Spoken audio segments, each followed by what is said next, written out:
What can you say na Assalamualaikum po. were crowned as Hiyas sa Panaghiusa? Assalamualaikum sa Kanulangan. First of all, I am very thankful for the opportunity that has been given me for me to showcase my culture and for the judges to appreciate the Bangsa Maguindanao. And I'm feeling very, very grateful po. Alhamdulillah, shukran ya Allah.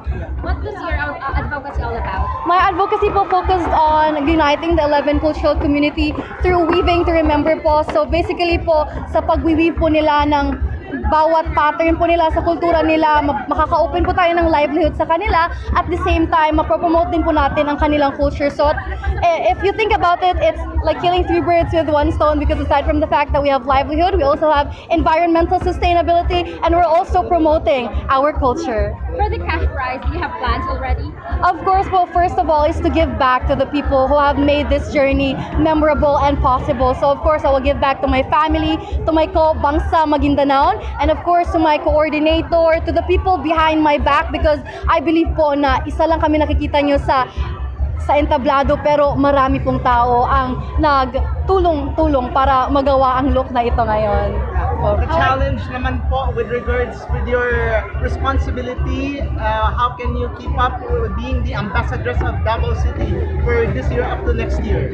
One of the challenges that I'm facing right now is the lack of experience when it comes to the tourism responsibility, because aminin po natin sa hindi, yung age po natin, may malaki siyang epekto sa ating paglilid. But I believe that with the people behind me na very powerful and very supportive, I'll be able to do my responsibility in the city tourism. I'll be glad to promote the culture of Davaoeños.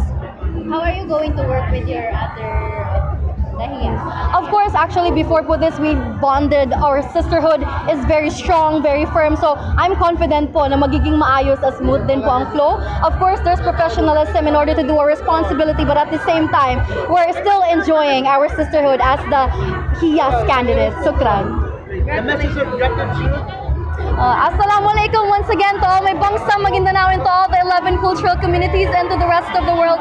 Sukran sa tanan na support no. I am finally the Hiyas sa Panaghiusa, and this wouldn't be possible with all of your help. Sukran, and I hope you guys will still support me with my new responsibility as the Hiyas sa Panaghiusa.